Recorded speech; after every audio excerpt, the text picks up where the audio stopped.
में रख दिया करो, भापे लाला को हुआ को डर लगे। बोले सबसे बड़ा हुआ तो तेरो लाला है, या को देख के हुआ डर जावे, तेरो लाला ना डर पे। या के हाथ हमने जो तो कंकड़ पहना रहा कि गले में मोती की माला पहना रहा कि बाकी रोशनी में जावे और अंधेरे घर ते चोरी करके ले आओ। भैया देख अच्छी बात ना है, लाला को समझा ले। कमर पे एक हाथ एक उंगली, मैया समझा ले अपने लाला को, बहुत बुरी बात है। और मैया अपनी लाला की तरफ, क्यों रे लाला, नहीं मैया ऐसी कोई बात। मैया कहती है अरे निक ऊपर रख दिया करो ना मटकी, थोड़ी ऊपर रखो। वो भी कर ली मैंने, एक बांस का डंडा लेकर के जावे, नीचे से मटकी मारे, सारे गोपाल अपनी अंजलि में लेकर के पी जाऊं, एक बूंद भी जमीन पे ना पड़े। सबरे करके देख लिया मैंने। अच्छो अंतिम गोपी कहती है मैया यदि इतने से भी बात बन जाती कोई बात नहीं, एक बार की मैं पूजा कर रही थी, तेरे लाला गए, बोले भाभी क्या कर रही हैं? लक्ष्मी नारायण के लिए मैं भोग बना रही थी। तेरे लाला बोले भाभी क्या कर रहे? मैंने बता दी कि लाला लक्ष्मी नारायण का जे भोग बनाए रहे। तेरे लाला बोले मोए भोग लगा दे, सबसे बड़ा लक्ष्मी नारायण मैं ही हूं। मैंने कही लाला ऐसे ना कहें, भगवान का जे दोष लगे। बोले अच्छो तो तुम्हें पुण्य चाहिए। मैं काम करने लग गई, तेरे लाला घर के बाहर गए, दो कुत्ते की पिल्लन को पकड़ करके लाए, ठाकुर जी को नीचे रख दिया, ठाकुर जी की गद्दी पे कुत्ते के पिल्लन को रख दिया। परमानंद दास को ठाकुर लायो पिल्ला घेर, परमानंद दास जी महाराज ने पद लिखा है। और मोते बोले भाभी राधे श्याम। मैंने कहा हाँ लाला बताओ। बोले अपने लक्ष्मी नारायण की पूजा कर लो। मैंने जा करके देखी तो वहां तो सिंहासन पर कुत्ते के पिल्लन, इतना उधम करे। अब मैया ने, अभी तो सर पे हाथ था लेकिन अब कान पे हाथ था, कान पकड़ ली, हाथ में छड़ी ले ली। क्यों रे लाला, बाबा के नाम खराब कर रहे तू, अब तेरे पे लठ बजाएगी। और जैसे ही लठ की बात आई तो कन्हैया की आंखन थे आंसू, काजल लगाए थे, जैसे आंसू आए तो पूरे जगन्नाथ जी बन गए। बोल जगन्नाथ जी महाराज की। और जैसे आंख में आंसू आए तो गोपियां कहती मैया लाला को मारी हो मत। बोले क्यों? अरे गलती किया है तो मारना चाहिए, डांटना चाहिए। बोले नहीं मारी हो मत लाला को, या की आंख में आंसू हम ना देख पाओ। सुखदेव जी महाराज कहते हैं गोपियां शिकायत करने थोड़ी आई है, ये तो शिकायत का बहाना है। देखे बिन कान्हा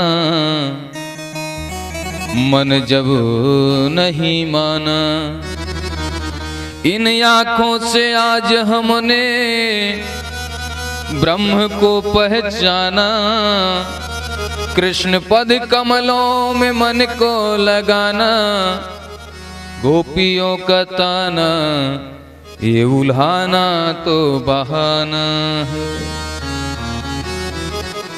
ये ताना बाना जो भी है सब तो बहाना है। सारी गोपियां दीदार करके तृप्त होती और कहती मैया मारी हो मत। मैया को भी दया आएगी। माताओं का और छोटे बालकों के पास, एक माताओं के पास, स्त्री जाति के पास और एक छोटे बालकों के पास ऐसा अस्त्र है, जब कोई कार्य नहीं होता उस अस्त्र का प्रयोग करते हैं। कहीं जाना है, स्वामी जी चलेंगे? अरे अभी समय नहीं है, फिर मई के चली जाऊंगी। आंख में अरे चल रहा हूं भाई, तैयारी कर लो। और एक बालक देख लिया कोई गलती हो गई, माता जी आने पिताजी, झट उसके आंख में आंसू आए। अरे बेटा चुप हो जा बेटा, वो गलती भूल गई, चुप करावे लग गए। तो मैया भी कन्हैया को चुप करा रहे। अच्छा घर के बाहर चोरी करे तो कोई बात ना है, अब चोर है तो आदत तो चोरी की है। आदत आदत आदत है, और जिसको पड़ी जिसकी आदत है। हम पे तो श्री जी ने की है कृपा, राधे राधे कहने की आदत है। चोर की आदत तो चोरी होगा। एक दिन अपने घर में पकड़ गए, क्यों रे लाला मक्खन चोरी कर रहे हो? ना मैया, तो तेरे हाथ ने कैसे मक्खन लग रखी है? अब बहाना का ढूंढा। तो बोले मैया मक्खन में एक चींटी, मटके में एक चींटी गिर गई थी, उसको निकाल रहा था इसलिए। अच्छा। मैया मुस्कुराई चली गई। दूसरे दिन फिर पकड़ गए, हाथ में मक्खन का लौंदा लेकर के जैसे मुंह के पास ला रहे हैं तभी मैया आ गई। क्यों रे लाला चोरी कर रहे? नहीं मैया, तो तेरे हाथन में माखन के लौंदा कैसे रख रखी है? अब बहाना का ढूंढा। तो सूरदास जी ने बहाना बताया। ध्यान देना, सूरदास जी ने गोविंद को बहाना बताया। मणिखंभन प्रतिबिंब बिलोकत। बिंब मतलब परछाई। अपनी ही परछाई को मणिखंभा में देख करके मैया ते करे, मैया मैं चोरी नहीं कर रहा था, ये चोरी कर रहा था, इसको मारने के लिए मैंने लौंदा उठाया। बारे लाला इसको मारने के लिए? हाँ मैया इसको मारने के लिए। मैया चली गई, लेकिन कन्हैया उस परछाई को देखने लगे। हर नाचत कुंवर कन्हैया, नाचने लगे।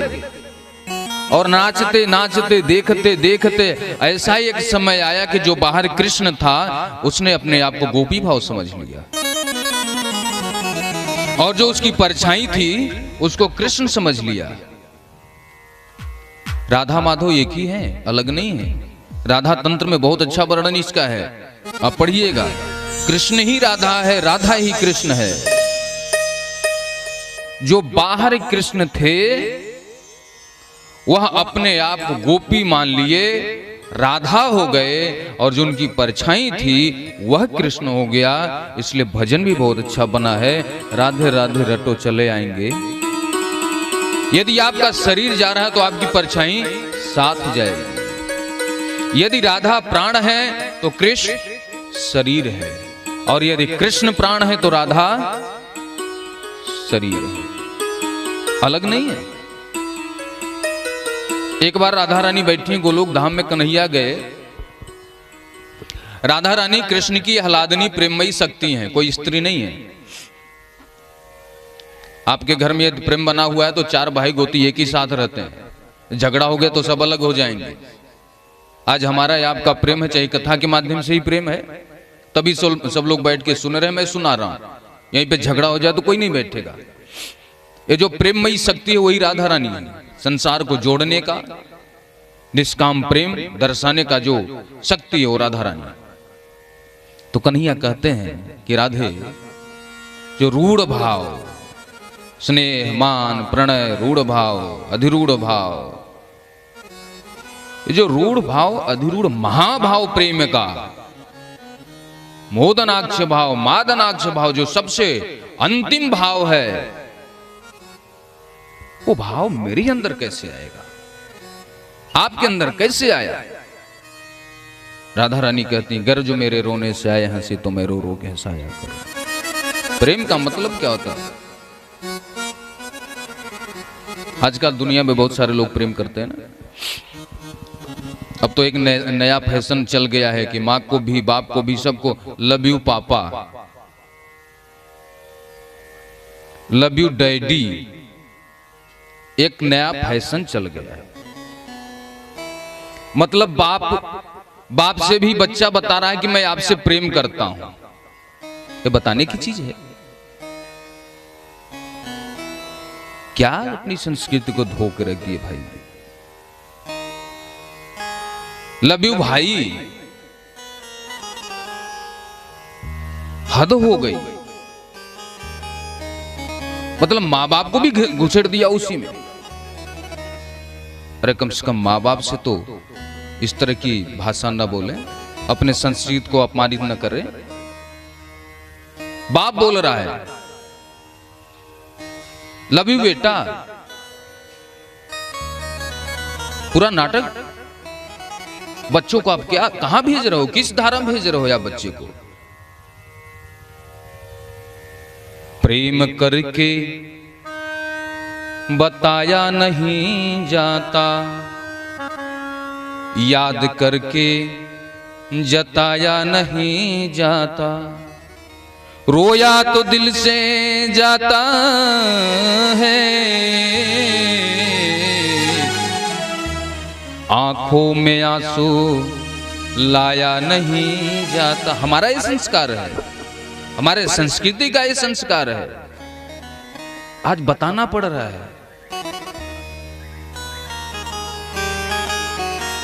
प्रेम क्या है, प्रेम का मतलब क्या है, उसका डिफिनीशन क्या है?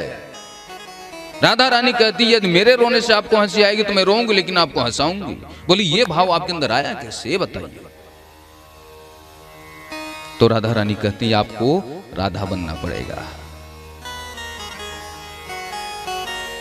किसी ने आपसे पूछ दिया भगवान कैसा, मैंने कहा गुड़ जैसा है। आपने गुड़ नहीं खाया, आपने कहा गुड़ कैसा हो, तो मैंने कहा चीनी जैसा है। आपने चीनी भी नहीं खाया, आपने कहा भगवान कैसा हो, तो मैंने कहा शक्कर जैसा है। आपने कहा हमने शक्कर भी नहीं किया, हमने कहा अरे भैया तुम अब खा करके देखो कैसा होता है। बताने से ये कोई प्रेम बताने की चीज है? मुंह पे जो बोलता मैं आपसे बहुत प्रेम करता, उससे बड़ा कपटी कोई हो नहीं सकता। सही अवसर आने पे वही धोखा देता है, और जो नहीं बताता कि मैं प्रेम करता हूं कि नहीं करता हूं, वो हमेशा साथ में रहता है। ये प्रेम की परिभाषा है। आप अपने घर में किसी से भी प्रेम करिए, माता से, पिता से, भाई से, बंधु से, पति से, पत्नी से, एनी वन पर्सन से आप कीजिए, तो ये सोच करके मत कीजिए कि हमें इससे कोई जरूरत है, इससे हमें कुछ चाहिए। यदि ये भाव आ गया आपके अंदर तो आप प्रेमी नहीं हैं, फिर वो प्रेम दूषित हो गया। भगवान से यदि प्रेम करते हो, राधा रानी से प्रेम करते हो, तो ये मत कहना कि राधा रानी हमें ये वस्तु दे दो। भूल करके भी मन में मत या लाना कि कन्हैया ये हमें कर दो, ये दे दो। एक बात जरूर करना, एक कोर कृपा की कर दे लाडली श्री राधे, बाकी कुछ नहीं चाहिए। यदि